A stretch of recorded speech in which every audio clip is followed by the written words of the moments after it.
সম্মান দেওয়ার মালিক পৃথিবীর কেউ না, কে? আরো জোরে বলেন। সম্মান মনে করে আমরা সম্মান ক্রয় করতে পারি, ভুল কথা এটা। টাকা দিয়ে কি সম্মান কিনা যায়? কথা বলেন, টাকা দিয়ে কি সম্মান কিনা যায়? না,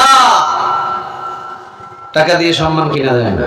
বাংলাদেশের সবচেয়ে বড় শিল্পপতি দাড়ি কেটে পালাতে হয়েছে। পালাইতে পারছিল? কথা বলেন, পারছিল? টাকা থাকলে সম্মান পাওয়া যায় না। সম্মান এবং ইজ্জত দেওয়ার মালিক একজন, আওয়াজ দিয়ে বলেন তিনি কে? আল্লাহ বলছেন ওয়া তুইজ্জু মান তাশা ওয়া তুযিল্লু মান তাশা বিয়াদিকাল খায়র ইন্নাকা আলা কুল্লি শাইইন। ইজ্জত পৃথিবীর কেউ দিতে পারে না, সম্মান পৃথিবীর কেউ দিতে পারে না। জমিনের ভিতরে ইজ্জত পৃথিবীর কেউ দিতে পারে না, সম্মান পৃথিবীর কেউ দিতে পারে না। আল্লাহ বলেন আমি যাকে ইজ্জত দিই, সম্মান দিই, পৃথিবীর কেউ তাকে বেইজ্জত করতে পারে না। ঠিক না ঠিক? সে জেলখানায় গেলেও সম্মানিত হয়। সুবহানাল্লাহ বলবেন না? জেলখানায় গেলেও সম্মানিত হয়, জেলখানাতে রিমান্ডে পিটুনি খাইলেও সম্মানিত হয়, জেলখানার ভিতরে হাজার হাজার অপমান করলেও সম্মানিত হয়।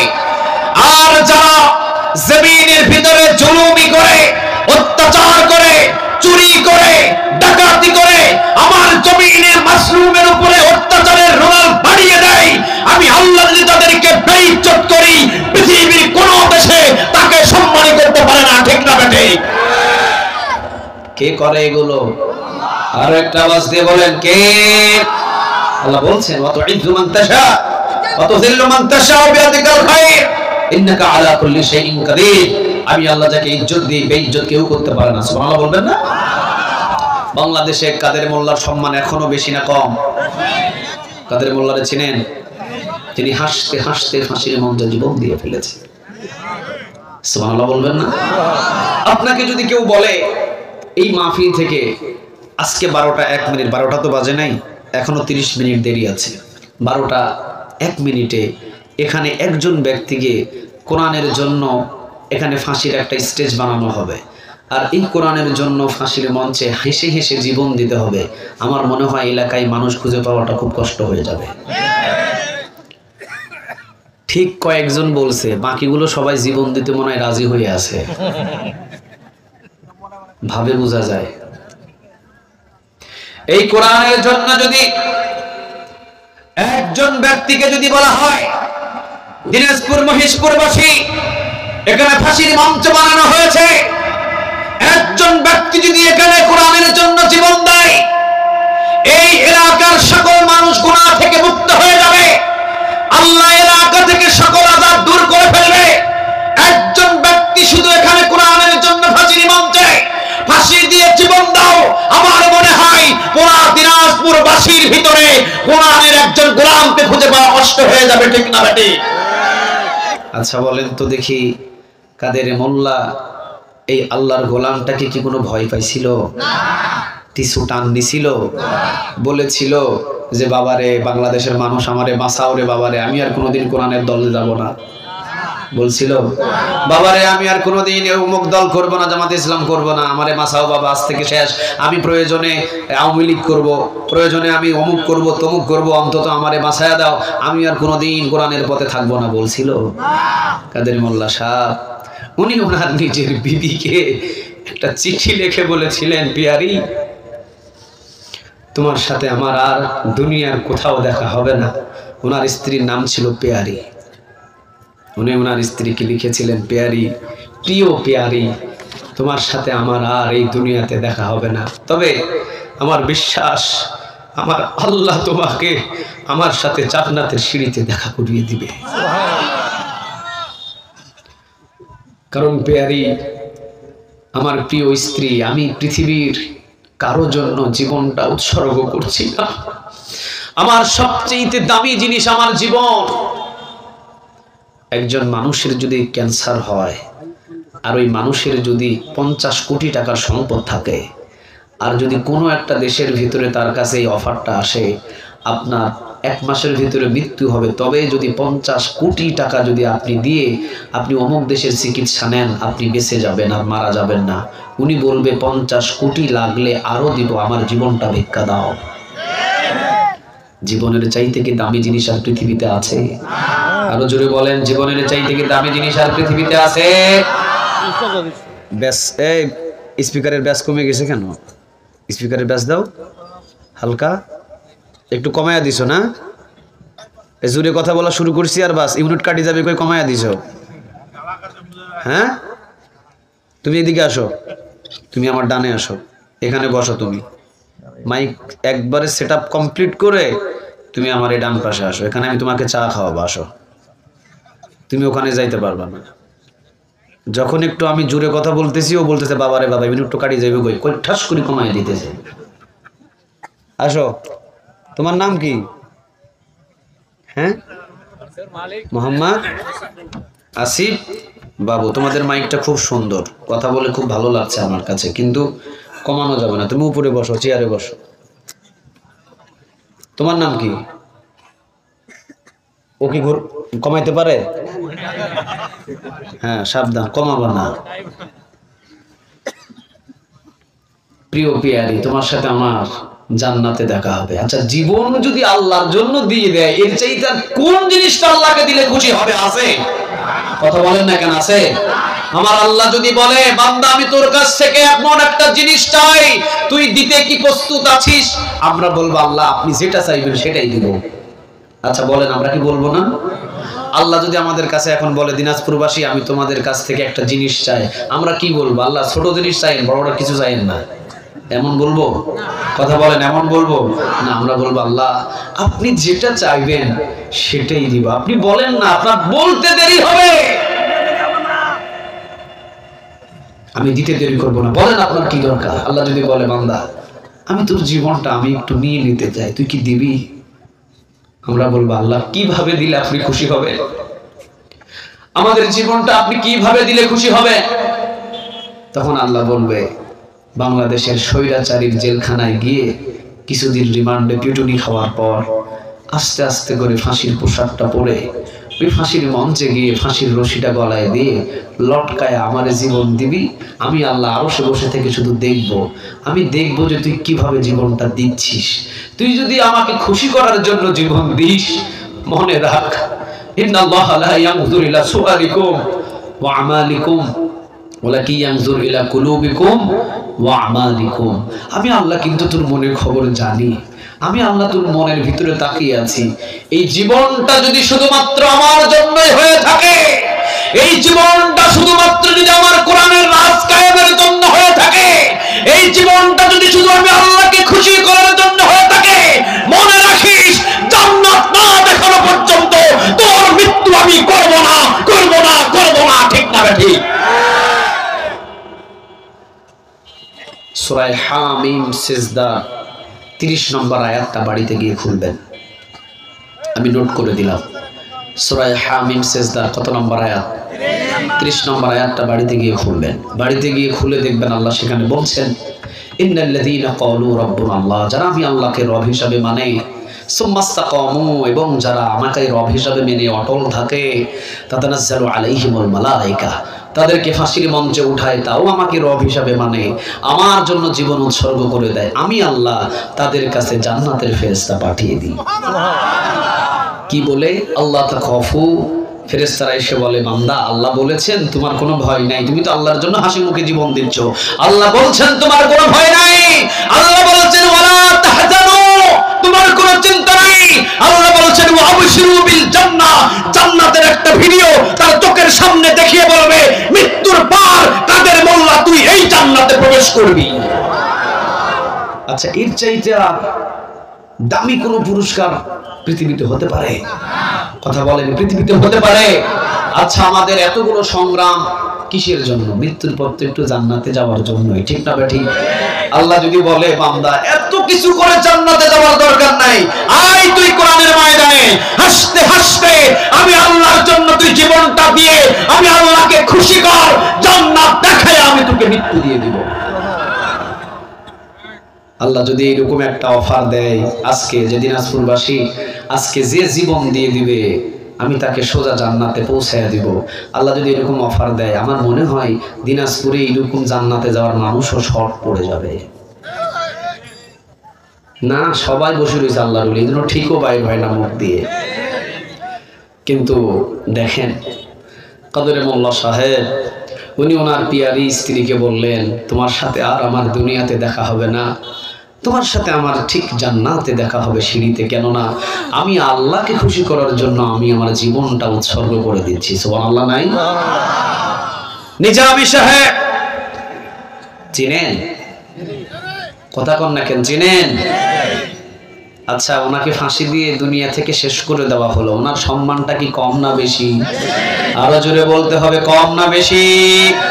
আমি আপনাদেরকে বলে যেতে চাই, এই বাংলার জমিনের ভিতরে যারা কোরআনের জন্য ফাঁসির মঞ্চে ঝুলেছে, এই বাংলার জমিনের ভিতরে যারা কোরআনের রাজ কায়েমের জন্য 13 বছর জেলখানায় থেকে মৃত্যুবরণ করেছে, ওনাদের জন্য সারা বিশ্বে যত কান্নার রোল পড়েছিল, আর যারা স্বৈরাচারী তাদেরকে হত্যা করা হয়ে যাবে, যারা হত্যা করেছে এই স্বৈরাচারী যদি মারা যায়, একটা মানুষ ইন্না লিল্লাহ পড়বে না, ঠিক না বেঠিক?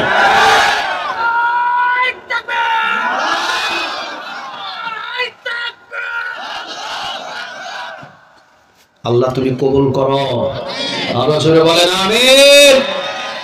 তাহলে সম্মান মর্যাদা দেওয়ার মালিক কে? নিজামী সাহেবের একটা ইতিহাস শুনেন। নিজামী সাহেব উনি ওনার অ্যাডভোকেট ছেলে, অনেক বড় শিক্ষিত, ওনার ছেলেকে ডেকে নিয়েছেন। ডেকে নেওয়ার পর ওনার ছেলে কাঁদছেন, আর নিজামী সাহেব বলছেন, আব্বু তুমি কাঁদছো কেন? কেন তুমি কাঁদছো? আমি তো আল্লাহর জিম্মায় আছি, যে আল্লাহর জিম্মায় থাকে তার মতো সৌভাগ্যবান আর পৃথিবীতে কেউ নাই। আমি তো শয়তানের জিম্মায় নাই বাবা, আমি তো আল্লাহর জিম্মায় আছি, আমাকে নিয়ে কেন তুমি কাঁদছো? অ্যাডভোকেট ছেলেটা বলছে, আব্বু আপনার 12টা 1 মিনিটেই তো যাওয়ার সময় ঘোষণা করে দেওয়া হয়েছে, আপনি চলে যাবেন 12টা 1 মিনিটে। এবার নিজামী সাহেব বলছে, আব্বু 12টা 1 মিনিটই যদি আমাকে যেতে হয়, হ্যাঁ সময় যখন নির্ধারণ হয়ে গেছে সেটা 12টা 1 মিনিটেই, তাহলে আলহামদুলিল্লাহ, অসুবিধা নেই। এখন আমি আমার আল্লাহর কাছে দেখা করতে যাব, কোন পোশাক পরে গেলে আল্লাহর কাছে আমাকে দেখতে ভালো লাগবে, তুমি এমন পোশাক আমাকে পরায় দাও। এরা কেমন মানুষ ছিলেন? আপনার ইমান আর ওর ইমান রাত আর দিনেও তফাৎ, আসমান আর জমিনের মতো তফাৎ, ঠিক না ঠিক? কেমন মানুষ ছিলেন তারা? নিজামী সাহেব নিজে বলছেন, আব্বু তুমি আমার জন্য পোশাক ক্রয় করে নিয়ে এসো, এ পর্যন্ত তুমি আমাকে যত কোরবানের ঈদে, রমজানের ঈদে পাঞ্জাবি টুপি পায়জামা কিনে দিয়েছো, সেটা হলো ঈদের আনন্দের জন্য, কোরবানের আনন্দের জন্য।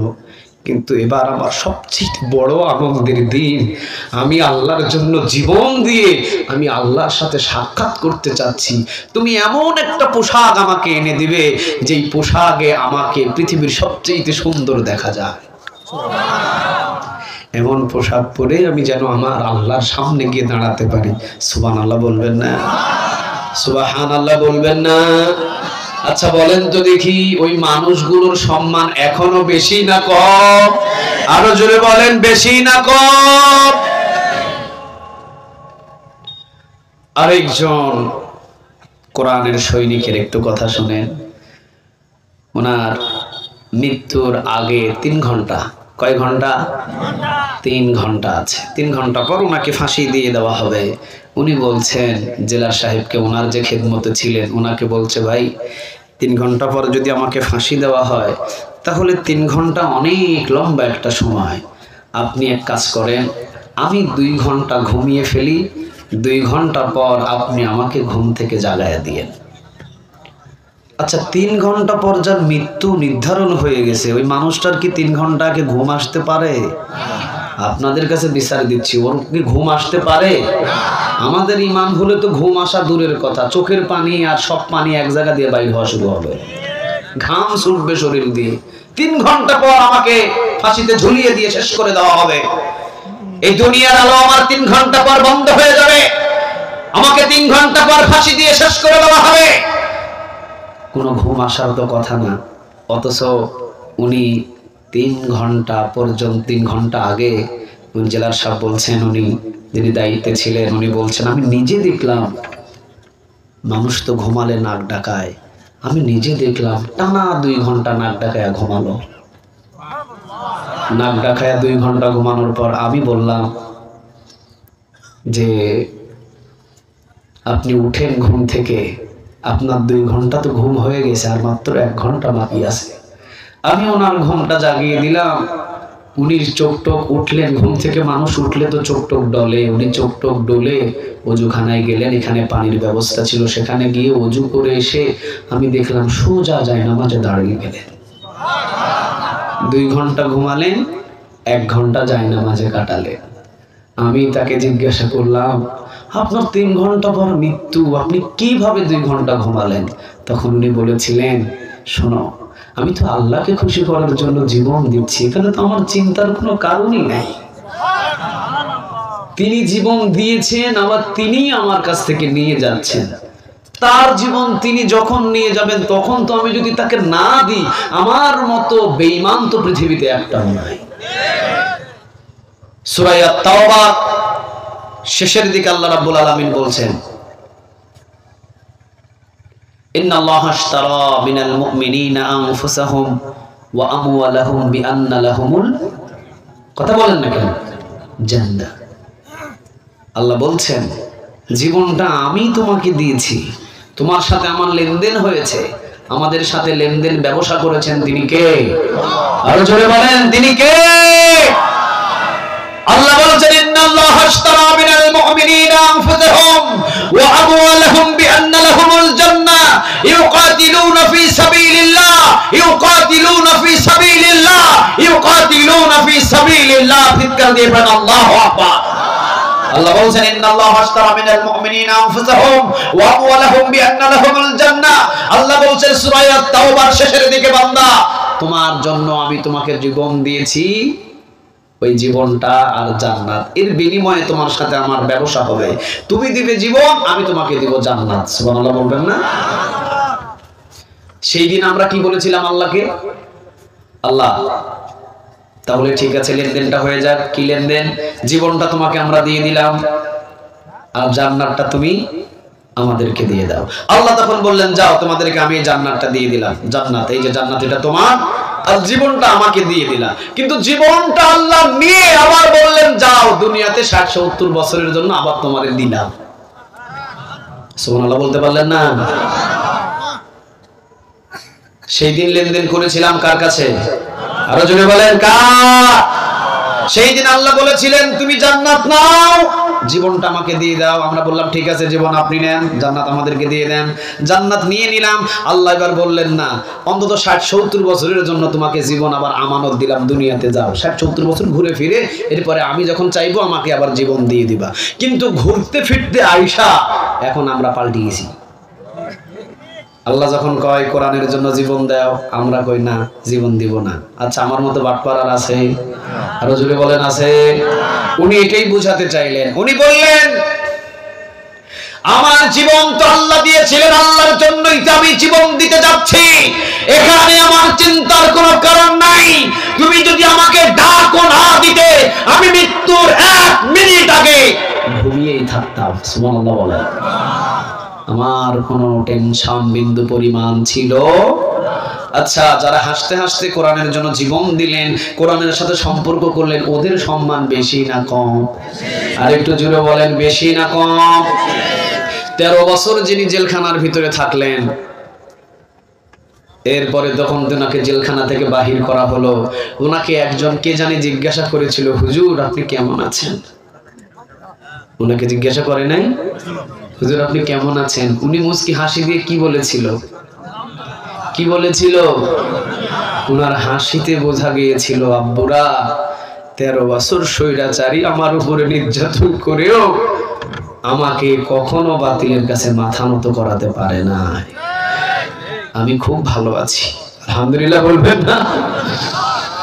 ভালো মানুষ হাসি দিয়ে জেলখানা থেকে বাহির হয়ে হসপিটালে গেলেন, কিছুক্ষণ পর খবর ছড়ায়া দিলেন সাইদি সাহেব ইন্তেকাল করেছে। জানা গেল সাইদি সাহেবের নাভিতে একটা বিষ পুশ করা হয়েছিল। সাইদি সাহেবের নাভির ভিতরে একটা বিষ পুশ করা হয়েছিল, যেটার আনুমানিক টাইম ছিল 40 থেকে 50 মিনিট। 40 থেকে 50 মিনিটের ভিতরে পুরো শরীরের প্রতিটা শিরায় শিরায় বিষে আক্রান্ত হয়ে তিনি দুনিয়া থেকে ইন্তেকাল করবেন। আমরা আপনাদের কাছে বিচার দিতে চাই, উপদেষ্টাদের কাছে বিচার দিতে চাই, যিনি 52টা বছর নির্মম নির্যাতন সহ্য করে কোরআনের দেশ বিদেশে কোরআনের দাওয়াত দিয়েছেন, যিনি বাংলাদেশের ভিতরে হাজারেরও বেশি অমুসলিমকে কালিমা পড়ে মুসলমান বানিয়েছেন, যিনি 17 জন নিয়ে কোরআনের মাহফিল করে 10 লক্ষ মানুষকে একত্রিত করে কোরআনের দাওয়াত দিয়েছেন, এই জনপ্রিয়তা একজন মানুষকে যারা নাভিতে পুশ করে দুনিয়া থেকে বিদায় করে দিল, আমরা তাদের বাংলাদেশে প্রকাশ্যে ফাঁসির দাবি করছি। কারা কারা যদি হাত তুলে আল্লাহকে দেখাও। আল্লাহ তুমি আমাদের হাতগুলোকে কবুল করো এবং এই বাংলাদেশে যারা তাকে হত্যা করেছে তাদের বিচার আমাদের প্রকাশ্যে করে দিও, বলেন আমিন। আরো জোরে একটা আওয়াজ দিয়ে বলেন আমিন। আচ্ছা, মৃত্যুর পর ওনার জন্য কি কেউ কান্না করেছিলেন? আমি নিজে কান্না করছি। আমার দাদা মারা গেছে, আমার নানা মারা গেছে, আমার দাদি মারা গেছে, তাদের কাছে তো আমি কোলে পিঠে করে মানুষ হয়েছি।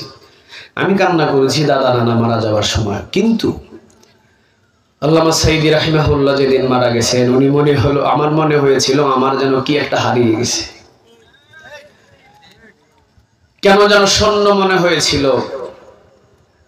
কারণ বাংলাদেশের সকল মানুষের একটা আশা ছিল উনি আবার কোরআনের ময়দানে এসে আমাদেরকে আবার নাহমাদুহু ওয়া নাস্তাঈনুহু পড়ে শোনাবেন, এমন আশা ছিল কি ছিল না? এই আশাটা যখন আমাদের ভেঙে গেছে তখন আমরা চোখের পানি আর ধরে রাখা সম্ভব হয় নাই। কান্না করলাম, ভালো কথা। গায়েবানা জানাজার নামাজ পৃথিবীর সমস্ত দেশে হলো, সব জায়গায় হলো। আচ্ছা বলেন তো দেখি, ওনাকে চোর বানানো হয়েছিল, ওনাকে ডাকাত বানানো হয়েছিল, ওনাকে খুনি বানানো হয়েছিল, এমন কি ওনাকে ধর্ষক বানানো হয়েছিল। উনি নাকি ওই সময় মুক্তিযোদ্ধাদের সময় রাজাকার হয়ে উনি নাকি ধর্ষণ করেছেন। নাউজুবিল্লাহ বলবেন না? ওনাকে বানানো হলো ধর্ষক, ওনাকে বানানো হলো রাজাকার, ওনাকে বানানো হলো চোর ডাকাত। আল্লাহ বললেন না, উনি চোর না, উনি ডাকাত না, উনি ধর্ষক না, উনি কোরআনের সৈনিক। উনি হলেন কোরআনের সৈনিক। কিছু কিছু ইতিহাস সাক্ষী দিয়ে দেয় মানুষটা ভালো না খারাপ, ঠিক না বেঠিক? পৃথিবীর ভিতরে যখন ওনার মৃত্যুর পরে কান্নার রোল পড়লো, গায়েবানা জানাজার নামাজের দৃশ্য হলো, তখন কাবা ঘরের ইমাম পর্যন্ত এবং ডক্টর জাকির নায়েক পর্যন্ত দেখলেন আল্লামা সাইদি সত্যই একজন আল্লাহর খাস গোলাম ছিলেন। তারা সার্টিফিকেট দিয়ে ফেললেন যে উনি নিশ্চিত আল্লাহর একজন খাস গোলাম ছিলেন। এছাড়া সারা পৃথিবীর এত মানুষ তার জন্য কান্নার রোল ফেলতো না। সার্টিফিকেট সরকার দেওয়া লাগে না, সার্টিফিকেট পৃথিবীর কেউ দেওয়া লাগে না। আল্লাহ যদি উপর থেকে কারো সম্মান বাড়িয়ে দেন, সারা পৃথিবীতে অটোভাবে সম্মান ছড়িয়ে পড়ে। আর তারা কোরআনের সাথে সম্পর্ক করলেন, জেলখানায় গিয়ে রিমান্ডে মার খাইলেন, পিটুনি খাইলেন, এরপরও আল্লাহ তাদেরকে সম্মান দিলেন। আর বাংলাদেশের আরেক শ্রেণী যারা দামি খাবার খেলেন, দামি গাড়িতে করে চলাফেরা করলেন, বড় বড় দেশের ভিতরে সফর করলেন, বিভিন্ন টকশোতে গিয়ে হাসি ঠাট্টা করে গল্প করলেন, এই স্বৈরাচারী আওয়ামী লীগ যারা ছিলেন, একদম মেন কেন্দ্র নেতা থেকে খুনি হাসিনা থেকে এদেরকে লাঞ্ছিত করলেন কে? সবাই বলেন তো দেখি কে? বাংলাদেশের মানুষদের চাহিদা ছিল, বাংলাদেশের মানুষদের চাহিদা ছিল খুনি হাসিনা যেন বাংলাদেশের ভিতরে পদত্যাগ করে, খুনি হাসিনা যেন বাংলাদেশের ভিতরে পদত্যাগের নিয়মটা হলো ক্ষমতা ছেড়ে দেবে, আরেকজনের হাতে হস্তান্তর করবে, এরপরে সে দেশের ভিতরে বসবাস করবে, অসুবিধা নাই, সাধারণ মানুষের মতোই বসবাস করবে। আল্লাহ বললেন বাংলাদেশের মানুষ 17 বছর পর্যন্ত যারা মাসরুমের উপরে অত্যাচার করেছে, 17 বছর পর্যন্ত যারা নির্যাতন করেছে, বাংলাদেশের মানুষ তোরা তার জন্য পদত্যাগ চেয়েছিস, আমি আল্লাহ বলছি পদত্যাগ দিয়ে হবে না, আমি আল্লাহ তাকে দেশ ত্যাগ করতে চাই। তোদের চাহিদা হলো পদত্যাগ, আর আমি আল্লাহর চাহিদা হলো দেশ ত্যাগ। তোদের ফয়সালা কার্যকর করব না, আমি আমারটা কার্যকর করব। কারণ মাকারু ওয়া মাকারাল্লাহু ওয়াল্লাহু খায়রুল মাকিরিন, খুনি হাসিনার মক্করবাজি সম্পর্কে তোদের আইডিয়া ছিল না, আমি আল্লাহ ভালো জানতাম। কে ভালো জানতেন? আরো জোরে বলেন, কে ভালো জানতেন? আল্লাহ রাব্বুল আলামিন এই জন্যই বলছেন আল্লাহু লা ইলাহা ইল্লাহু আল হাইয়ুল কাইয়ুম লা তাখুযুহু সিনাতু ওয়া লা নাওম, আমার ঘুম নাই, আমার তন্দ্রামি নাই, লা তাখুযুহু সিনাতু ওয়া লা নাওম। তোমরা 17টা বছর আজকে মারছে, কালকে তোমরা ভুলে গেছো, কালকে মারছে, পরশু তোমরা ভুলে গেছো। ও 17টা বছর পর্যন্ত কত দলকে কত নির্যাতন করেছে, কত মানুষকে হত্যা করেছে, তোমরা ভুলে গিয়ে তোমরা চাইছো পদত্যাগ চাই। এত অল্প চাওয়াতে হবে না আব্বাজান, তোমরা কম চায়া ফেলছো, তোমরা চাইছো পদত্যাগ, আর আমি আল্লাহ ডিসিশন নিয়ে ফেলেছি ওনাকে বাংলাদেশ ত্যাগ করাবো। কে ত্যাগ করালেন? আর একটু জোরে বলেন, কে? আল্লাহ বলছে রিজিকের মালিক আমি। রিজিকের মালিক কে? আল্লাহ বলছেন যখন আমি কারো উপরে রাগান্বিত হয়ে যাই, তার সামনে থেকে মুখের খাবারগুলো টেনে ফেলে দিই। একই খাবার আমি রান্না করলাম, খাবে আরেকজনের পোলা। রান্না করলাম আমি, আমার টাকা দিয়ে রান্না করা, কিন্তু এই রান্নার খাবার খাইলেন আমার সভাপতি। এটা কি অপমান নয়? সবাই বলেন না কেন, এটা কি অপমান নয়? 18 রকমের আইটেমের খাবার রান্না করা হয়েছিল বঙ্গভবনে। কত রকমের? 18 রকমের খাবার রান্না করা হয়েছিল বঙ্গভবনে। ভর্তা থেকে, শাক থেকে, মুরগি থেকে, মাছ থেকে 18 রকমের আইটেম খাবার রান্না করা হয়েছিল বঙ্গভবনে। আল্লাহ বললেন রান্না করবি তুই, খাবে হলো বাংলাদেশের জনগণ। রিজিকটা মুখ থেকে কেড়ে নিয়ে জনগণকে খাইয়ে দিয়ে প্রকাশ্যে দেখিয়ে দিলেন রিজিকের মালিকও আমি। কথা বলেন না কেন? আল্লাহ বলে দিয়েছেন কুলিল্লাহুম্মা মালিকাল মুলক তুতিল মুলকা মান তাশা ওয়া তানসিউল মুলকা মিম্মান তাশা। ক্ষমতায় বসায় আমি আল্লাহ, আর এই ক্ষমতায় বসে যদি কেউ আমি আল্লাহর মাজলুম বান্দাদের উপরে অত্যাচার করে, আমি আল্লাহ নাকে খত দিয়ে বিশ্ববাসীর কাছে তাকে লাঞ্ছিত করে জুতার মালা পরায়া বিদায় করি। ঠিক না বেঠি? আল্লাহ ছেড়ে দেন কিন্তু ছাড় দেন কথা কন না কেন? ধরে না, ধরে না, কিন্তু যখন ধরে তখন কি পালানোর সুযোগ পাওয়া যায়? আরো জোরে বলেন, পালানোর সুযোগ পাওয়া যায়। ইন্নাহু লাকুরআনুন কারীম ফি কিতাবিম মাকনুন লা ইয়ামাসসুহু ইল্লাল মুতাহহারুন। কোরআনের সাথে যদি আমাদের ওঠা হয়, বসা হয়, সম্পর্ক হয়, সূরা ওয়াকিয়ার ৭৭ নম্বর আয়াত, আমাদের সম্মান এবং মর্যাদা বৃদ্ধি করে দিবেন তিনি কে? আরো জোরে বলেন, তিনি কে? আল্লাহ বলছেন অন্য জায়গায় এই কোরআনটা সাধারণ কোন কিতাব নয়। কিতাবুন আনজালনাহু ইলাইকা লিতুখরিজান নাস মিনাজ যুলুমাতি ইলান নূর। আল্লাহ বলছেন সূরা ইব্রাহিমের ১ম নম্বর আয়াত, বান্দা কোরআন এমন একটা কিতাব যেটা মানুষদেরকে অন্ধকার পথ থেকে জান্নাতের পথ দেখানোর জন্য কোরআনটাকে নাজিল করে দিয়েছেন তিনি কে? আল্লাহ। আরো জোরে বলেন, তিনি কে? পৃথিবীর যত পথ সমস্ত অন্ধকার, আর কোরআনের পথ জান্নাতের আলোকিত পথ। সুবহানাল্লাহ বলবেন না? তাহলে কোরআন ধরলে সম্মানিত হওয়া যায়, কোরআন পড়লে ঈমান বেড়ে যায়, কোরআনের সাথে সম্পর্ক করলে মর্যাদা বেড়ে যায়, কোরআনের জন্য জীবন দিলে আল্লাহ সম্মান মর্যাদা বৃদ্ধি করে দেন, সোজা জান্নাতের ভিতরে পৌঁছিয়ে দেন। কোরআন বুকের ভিতরে নিয়ে জমিনের ভিতরে চললে সোজা জান্নাতের পথে চলা হয়। সুবহানাল্লাহ বলবেন না? তাহলে আজ থেকে আমরা কোরআন বুকের ভিতরে নিয়ে বাংলাদেশে চলতে চাই তো? আরো জোরে বলেন, চলতে চাই তো?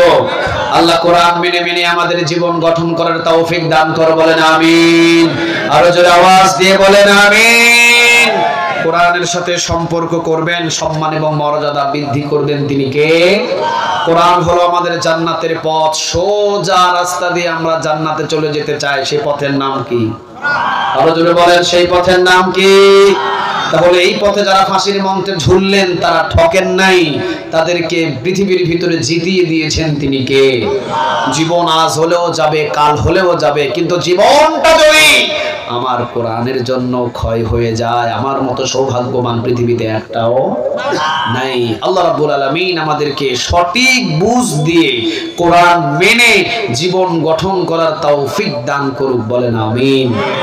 আচ্ছা, এই কোরআনের ভিতরে বলা হয়েছে মসজিদগুলো পৃথিবীর কারো ঘর নয়, মসজিদগুলো ঘর কার? আরো জোরে বলেন দেখি কার? রাসূল বললেন, মান বানা লিল্লাহি মসজিদান বানাল্লাহু লাহু বাইতান ফিল জান্নাহ। কেউ যদি আমি আল্লাহ রাব্বুল আলামিনের জন্য একটা মসজিদ বানাই, আমি তার জন্য জান্নাতে একটা ঘর বানায়া দিব। সুবহানাল্লাহ। হয় নাই? আমার পছন্দ হয় নাই। মানুষ কিছু পিছনের গুলা বুঝে গেছে যে হুজুর যেহেতু ওয়াজের পৃষ্ঠা উল্টায়া ফেলছে, মসজিদের দিকে ঢুকছে, বোঝা যায় এখন পকেট টান টান করে খুলবে। বুঝে গেছে, এই জন্য কিছু উঠি যাওয়ার চেষ্টা করতেছে। আলোচনা সূরা ওয়াকিয়া থেকে এবং সূরা ইব্রাহিমের 1 নম্বর আয়াত থেকে আমি মোটামুটি যতটুকু আলোচনা গুছিয়ে ফেলেছি, শেষ করেছি। এখন 5টা মিনিট যদি আপনাদেরকে নিয়ে মসজিদের একটু, মসজিদ কার ঘর, মসজিদের মর্যাদা সম্মান কতটুকু, এটা বলে যদি আপনাদের কাছে বলি যে 100 টাকা বার করেন, কষ্ট হয়ে যাবে আপনাদের? কথা বলেন না কেন? কষ্ট হয়ে যাবে? তুই উঠতেছেন কেন? মান বানা লিল্লাহি মসজিদান বানাল্লাহু লাহু বাইতান ফিল জান্নাহ। রাসূল বলেন, কেউ যদি আমি আল্লাহর জন্য যদি একটা মসজিদ বানাই, আল্লাহ তার জন্য জান্নাতে একটা ঘর বানায় ফেলে। আচ্ছা, দুনিয়ার ঘর চাই না জান্নাতের ঘর চাই? কথা বলেন, দুনিয়ার ঘর চাই না জান্নাতের ঘর চাই? জান্নাতের ঘরের মতো দামি ঘর কি পৃথিবীতে আছে? আরো জোরে বলেন, আছে? দুনিয়ার ঘর ছেলের হয়ে যায়, দুনিয়ার ঘর মেয়ের হয়ে যায়, দুনিয়ার ঘর মেয়ের জামাই দখল করে ফেলে। আপনি যে জান্নাতে ঘর বানাবেন, এটা দখল করার কেউ আছে? নেই। রাসূল বললেন, মান বানা লিল্লাহি মসজিদান বানাল্লাহু লাহু বাইতান ফিল জান্নাহ। কেউ যদি অর্থ দিয়ে আমি আল্লাহর জন্য একটা মসজিদ বানাই, আমি আল্লাহ তার জন্য জান্নাতে একটা ঘর বানায়া ফেলব। সাহাবীরা প্রশ্ন করলেন, নবী, এত বড় মসজিদ যদি আমরা না বানাতে পারি, আমরা যদি মসজিদ ছোট বানাই, মসজিদ যদি ছোট না বানাতে পারি, মসজিদের ভিতরে যদি অল্প সামান্য একজন মানুষ সেজদা দেওয়ার মতো জায়গার ব্যবস্থা করে দিই, ও নবী, আমাদের জন্য আল্লাহ রাব্বুল আলামিন কি ব্যবস্থা করে রেখে দিয়েছেন?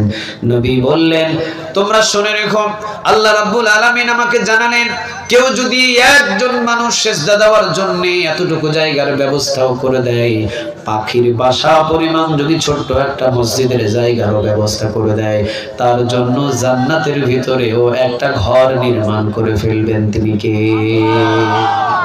একটা পাখির বাসা, ছোট্ট একটা পাখির বাসা। এই পাখির বাসা পরিমাণ চড়ুই পাখি, যে চড়ুই কতটুকু জায়গা ওর বাসা? এতটুকু না? কথা বলেন, এতটুকু না? 1000 টাকা যদি দেন, মসজিদের এতটুকু জায়গা নির্মাণের কাজের ব্যবস্থা হয়ে যাবে। অথবা যদি 500 টাকা দেন, এতটুকু জায়গার ব্যবস্থা হয়ে যাবে। যেহেতু নবী বললেন, কেউ যদি মসজিদের জন্য পাখির বাসা পরিমাণ অর্থ ব্যয় করে মসজিদের জন্য নির্মাণের কাজ করে, তার জন্য জান্নাতের ভিতরে নগদে তার মৃত্যুর আগে ঘর বানায়া ফেলবেন তিনি কে? আচ্ছা, আপনারা কি দিতে রাজি আছেন? সবাই বলেন না, দিতে রাজি আছেন? বেশি না, আমি শুধুমাত্র এখান থেকে আশারায়ে মুবাশশারা 10 জন জান্নাতি সাহাবী, কয়জন?